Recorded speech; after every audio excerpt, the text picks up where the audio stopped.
Hi, thank you for coming. My pleasure. We are here with Dr. Edward Bertolini from Leonia School District. You're the superintendent, and we're so great to have you. Thank you. So could you introduce yourself a little bit to our viewers? Sure. I've been in Leonia now 23 years. I was the high school principal for 19, and then I became superintendent 4 years ago. I grew up in Fort Lee. I spent half my life in Fort Lee before moving to another town in Bergen County. My parents were not educated. They did not graduate from high school, so education is so important to my family, and that's how we move up the social and economic ladder. So I graduated from Manhattan College, my undergrad, Montclair, my master's, and Nova for my doctorate. So that's pretty much it. I've been in 3 school districts in 42 years in education, Paramus Catholic first, then a couple of years in Jefferson Township, and then the last 23 in Leonia, which is back home. So would you like to tell us a little bit about the Leonia School?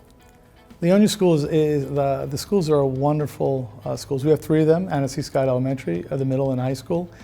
We are very diverse, as you know, large Asian, Hispanic, white, and black population.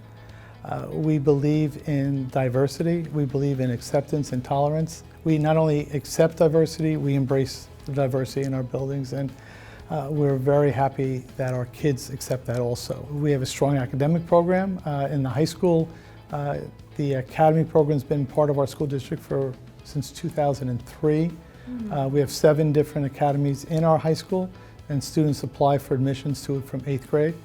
We have a STEM academy, and some of the other academies, a music conservatory for our students, fine arts conservatory, a marketing and business leadership academy, humanities, a culinary program. There's a couple of things. One I could think off the top of my head is they form a cohort. So when they enter as freshmen into, say, the STEM Academy, they bond together, and through the 4 years they take some courses together, not all their courses, but science courses they do, and they really form a very strong bond between themselves. And it's something, to be honest, when we first started it way back in 2003, we didn't anticipate that, but it's been a very strong part of our programs, of all our academy programs. The second part of our academy program, which is distinctive, is our Friday externships. So every academy student, whether they're in the Fine Arts Academy, the Conservatory, the Music Conservatory, STEM, any of the MBLA, they have to do a Friday externship, which means they leave our school on Friday to do an outside externship. So if someone's interested in something like this, they may ask you to be an extern for every Friday throughout the school year. So they spend the day learning a real life experience. And about 40% of our students are in an academy program. They have to apply, they have to get accepted, and if they do get accepted, they join it, and they want to focus on a certain area. So some students obviously in high school don't know what they want to focus on. So those students would not be in an academy program. They could still take a very strong program, but for the kids that are interested in a certain area, it gives them an opportunity to study that in depth. I think the #1 thing they should do is to make sure they take courses that are demanding if they want to get into the top schools. The colleges will look at what you offer as a school and what the student takes. So if you offer, we have 28 AP classes in our school district, in our high school. And if you're not taking any AP classes, you're not getting in. But if they see that you take a strong AP course of study, you have a good shot at getting in. So the first thing is to take have a strong transcript where you take courses that are the most arduous that we offer. For example, one of our STEM Academy students that just got into Brown this year, he took 14 AP classes in high school, 14. Is that throughout 3 years or? Sophomore, junior, and senior year. I see, wow. That's a lot of classes. And then another one of our students, she's an MBLA student, she got into Yale, and she had maybe 10 AP classes. So they want to see coursework that is demanding. And then also they want to see a different type of student, maybe do something during the summer where you do if you're in a STEM academy and you're doing research at Columbia, they like that. If you are a marketing student and you work for a marketing firm during the summer and you work on a project for them, that's going to make you look different than every other student that's applying to the school. I guess it was towards the end of the school year, sometime in May. I spoke at our event in town. The students that organized it asked me to speak, and I did. And my focus was that ignorance creates hate, and we need to educate everyone about all our different cultures and acceptance and understanding. So if we can get that message across and people are willing to listen to other people, it'll be a wonderful world. Could you tell us a little bit more background? It's one of my favorite days of the year. Again, as I said earlier, I was principal for 19 years. Right. And it started small, and then it's really developed into a fascinating day.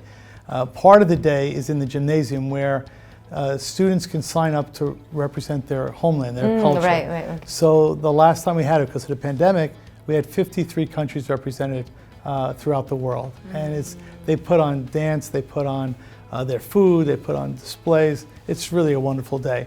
But just as important as showing our diversity, part of what I was talking about before, of cultural pluralism and the beef stew theory, is that even though we keep our old culture, we're all Americans. Right. So we bring our veterans in to speak to them about what patriotism is and what it is to be an American. Or if you've been here for generations, we are all the same, we're Americans. And that's what we preach. It's a great day. It's a wonderful day. It's the last Friday before Memorial Day.